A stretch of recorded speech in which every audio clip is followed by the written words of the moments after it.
Depuis que j'ai un enfant, je ne peux plus aller très loin.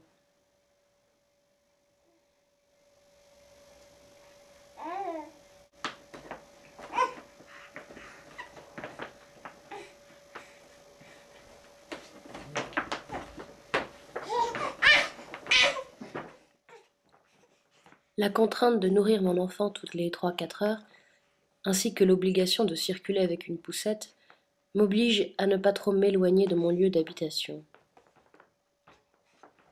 J'ai tracé sur ce plan les limites de mes expéditions. Ici,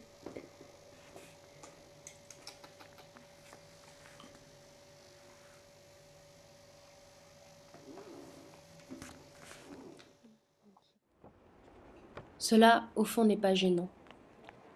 Les lieux m'indiffèrent assez. C'est marcher qui m'intéresse. J'ai un pas rude, appuyé comme si on le menaçait de le tirer pour le soulever de terre. Ce rude pas, qui est comme un clou chaque instant planté au sol, ne s'accommode que d'un rythme rapide, presque, je n'ai pas peur de le dire, forcené. Or, la poussette, désormais, m'empêche d'aller à mon pas naturel.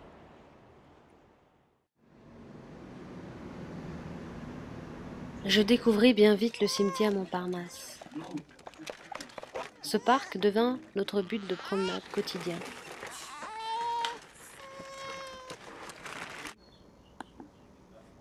Je ne connais pas de lieu qui soit plus serein que ce grand espace rase d'arbres et de pierres.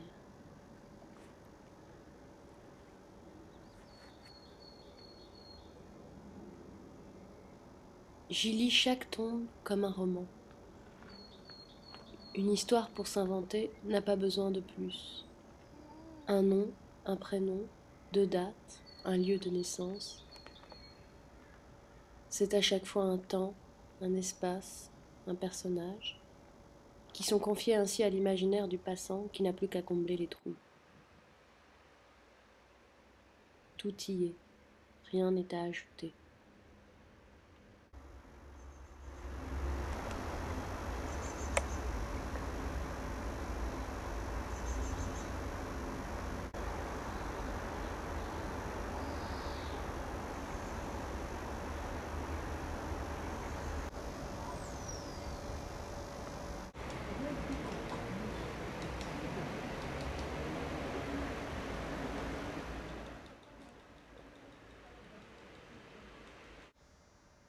L'enfant dormait, il faisait beau. C'est alors que je tombais sur ces phrases qui s'accordaient étrangement avec mon état. Jamais je n'oublierai la tranquillité d'esprit, la clarté et la lucidité avec lesquelles il régla avec une ordonnance parfaite les affaires de sa maison, les dispositions pour son enterrement, comme s'il se fût agi d'un autre. Il me dit avec une sérénité que je ne lui connaissais pas et qui s'éleva bientôt jusqu'à la joie la plus vive: où donc s'en est allée cette crainte de la mort que je ressentais si fort autrefois? J'aurais peur de mourir? Je possède un Dieu de miséricorde. La tombe n'éveille en moi aucune épouvante. Je possède la vie éternelle.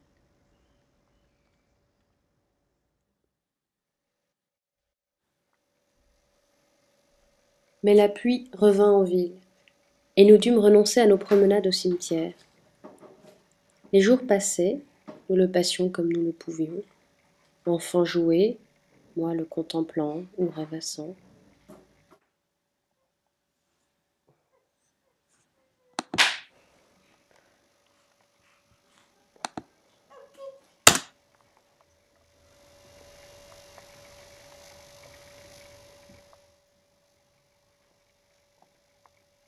Je m'étais endormie, et je me réveillais avec le souvenir d'un rêve, fait il y a 1 an, alors que j'étais enceinte de Marie. Dans ce rêve, où je tenais le rôle d'un jeune page, je descendais les escaliers qui aboutissaient à un sous-sol. Je longeais ensuite une enfilade de couloirs qui menaient à des pièces luxueuses, baignées d'une lumière bleutée, dont on ignorait la source. J'arrivai enfin dans une salle plus grande que les autres, un salon, où m'attendait une femme entourée par des petits enfants. La femme était vêtue d'une robe à panier, blanche, parsemée de nœuds bleus. Je m'approchai d'elle, lui baisai la main. Elle se tourna vers moi et me dit ces mots. Promettez-moi de prendre soin de mes enfants. Je le lui promis. Le rêve s'arrêta là.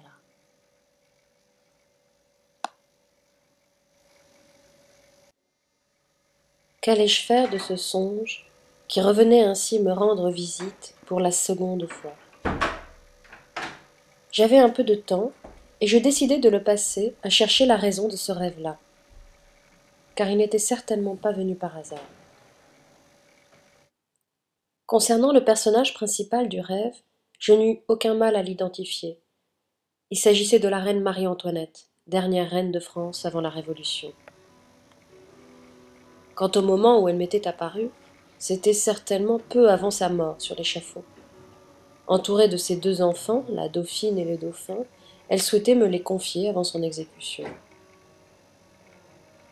Le caractère frivole et n'en faisant qu'à sa tête, dénué de tout sens politique de cette reine, m'attirait peu. Mais ses derniers jours m'intéressaient. Je me rendis donc à la conciergerie, son ultime habitation, avant la guillotine.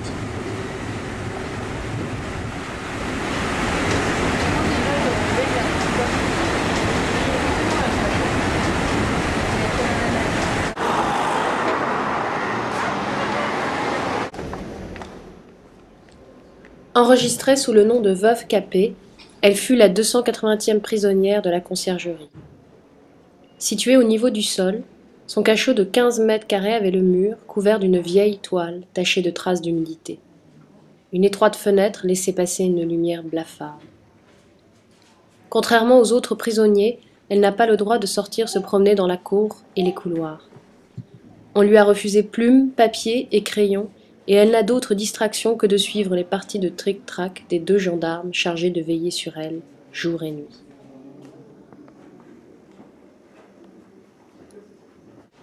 Elle s'affaiblit et subit de fréquentes hémorragies. Un matin, on l'emmène. On lui attache les mains derrière le dos et on lui coupe les cheveux au ras du cou. On ne lui laisse pas dire adieu à ses enfants qu'elle n'aura pas vus depuis 4 mois.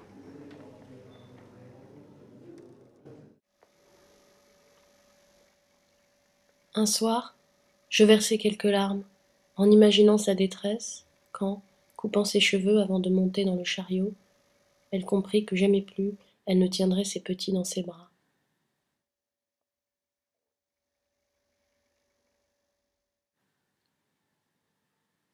Je partis à la recherche du corps de Marie-Antoinette.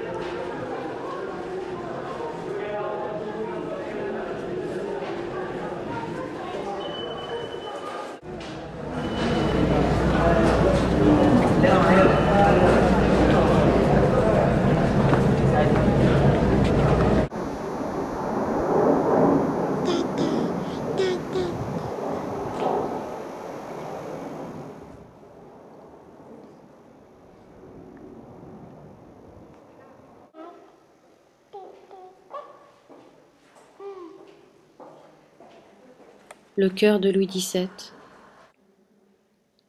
la tombe de Marie-Antoinette.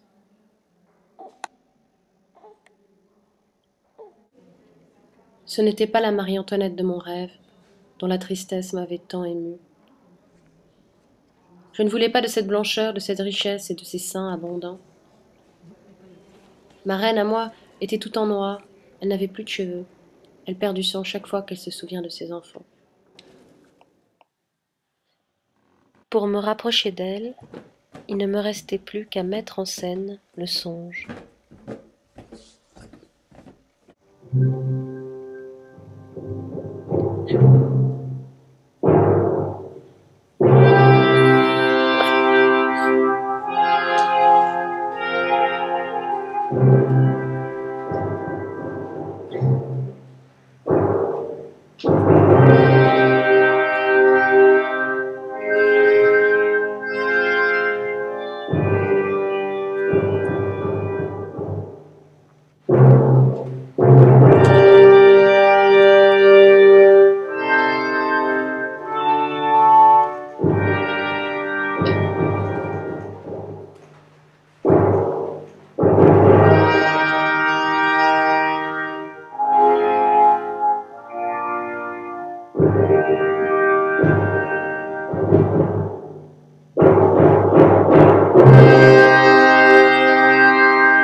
Je détaillai les traits de mon enfant avec insistance. Mes yeux étaient comme neufs, comme si concevoir sa disparition me l'avait fait réapparaître avec plus de vie encore. Je buvais à ses yeux la beauté de tout son air qu'elle avait quand elle était à mes côtés, nichée dans mon cou, enroulée autour de ses jouets, ronde comme une sphère, car pour moi, j'avais failli l'oublier, elle était tout un nouveau monde.